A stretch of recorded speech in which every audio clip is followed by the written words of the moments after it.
Akin mo na akong gipangita sa hindi pa natin sugdan ni pakitang gilas na pod ang albularyo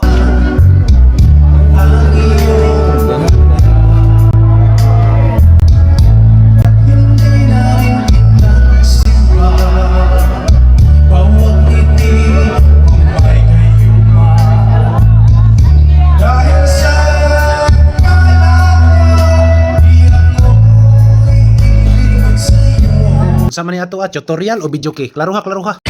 Ay sus, kinaraan man na imong kanta? Kinaraan lagi pero diha man pud nabugha akong asawa. Istoryahe, bisayawi ko no be. Awara gud ninyo murag yung butite. O sige, next video na kadaghan bag istorya. O sige sugdan na tani. Once again, welcome back mga kalagnot dalaibot.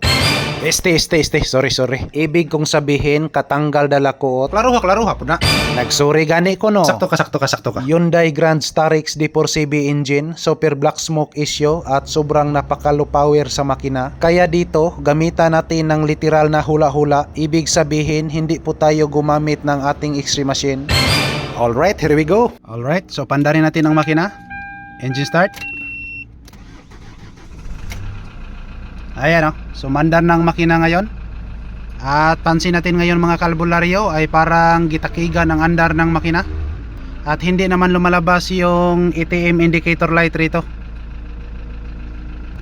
Dahil isa sa mga concern ng may-ari nito, kung tingnan natin yung job order, ito po yung mga tatrabahoin natin. Yan so marami-rami. At dito po tayo mag-focus sa low power at yung baho ang aso. Iwan ko kung anong Tagalog ng baho ang aso. Ayun lang po ang bahala umintindi. Okay, so dito po tayo mag-focus yung baho ang aso at low power. At halata naman na nanginginig yung makina ngayon. Iwan ko kung nakaranas ba ito ng convulsion o baka gitugnaw lang. So ngayon hindi na natin to patatagalin pa. Titirahin na natin to, baka maunahan pa tayo ng iba. Bitaw. At ngayon tingnan lang muna natin sa tambutso. Tingnan natin ang usok rito. Okay, rev. Grabe nga suha, isa. Yun, so kita naman natin kanina ay sobrang super black smoke. So ang gagawin natin rito ay palabas natin ang lahat na injector. At dahil sasabi ng may-ari sa atin na ginalaw na ito ng ibang manghuhula, kaya i-review na lang po natin ang timing. At pagkatapos nun ipalabas natin ang lahat na exhaust pipe o yung tambutso para malinisan na rin.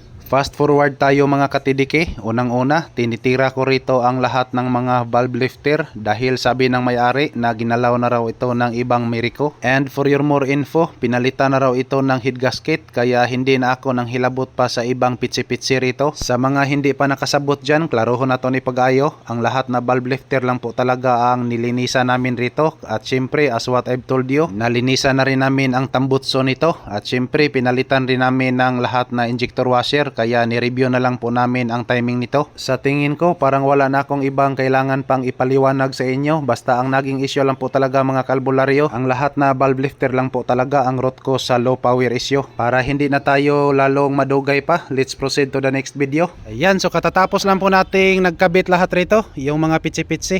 Ayan so kompleto na lahat. At ito po yung tirador natin, introducing. Ito po yung kasama natin, Kyrie Irving from NBA All-Star. Okay, so ngayon titingnan na lang natin, pandarin natin ang makina at mag-observe po tayo. Okay, engine start.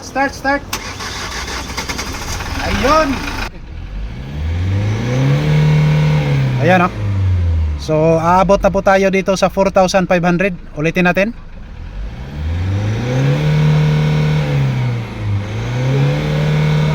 Ayun. So ngayon tingnan lang muna natin sa tambutso kung may usok pa ba. Okay, so engine rev up to 4,000 RPM. Rev. Okay, rev. Okay, burake 4,500 RPM. Rev.